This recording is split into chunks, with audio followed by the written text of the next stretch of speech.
Hello friends, तर आज आम्ही चाललो घंटाघरला. तर आता घंटाघरला पोहोचलो. त्या दिवशी आम्ही इथूनच तुर्जिका जलरा पाहण्यासाठी गेलो होतो, त्यामुळे इथे घंटाघर फिरून गेलो. पण शॉपिंग वगैरे काय केली नव्हती कारण कमी वेळ होता. तर आज स्पेशल आम्ही शॉपिंगसाठी आलो. तर हे आहे घंटाघर आणि वेळ वाया न घालता आम्ही आता एक कपड्याच्या दुकानामध्ये गेलो. तिथे गेलो, त्यांनी कपडे वगैरे दाखवले, परंतु तिथे पसंत पडले नाहीत. नंतर आम्ही बाहेर आलो आणि दुसऱ्या दुकानामध्ये गेलो. तर तिथे थोडंफार आवडलं, नंतर तिथे कपडे घेतली. असं करता करता खूप सारे दुकानं फिरलो.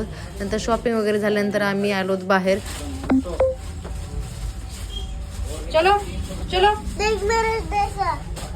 हाँ चलो चलो तर आम्ही इथे 2 ते 3 तास फिरलो, पण सगळीकडचे व्हिडिओ वगैरे काही घेता आले नाही. त्यामुळे जेवढे व्हिडिओ क्लिप आहेत त्याचा ब्लॉग बनवून टाकला. नंतर बाहेर आलो तर इथे यशचं रडगाणं चालू होतं. तो एका गोष्टीसाठी हट्ट करत होता. नंतर मी त्याला दिली नाही, त्यामुळे तो आजीकडे गेला. मग मम्मीने त्याला ती गोष्ट घेऊन दिली. यशला माहिती आहे मम्मीनी जरी नाही घेऊन दिली तर ती आजी पक्का घेऊन दिली. त्यामुळे नंतर ते आजीकडे गेला, आजीने ती गोष्टही घेऊन दिली. तर एवढं सगळं झाल्यानंतर आता आमची सगळी शॉपिंग झालेली आहे आणि सगळं फिरून झाले. तर आम्ही आता निघालो घरी. तर भेटूया पुढच्या ब्लॉगमध्ये. बाय.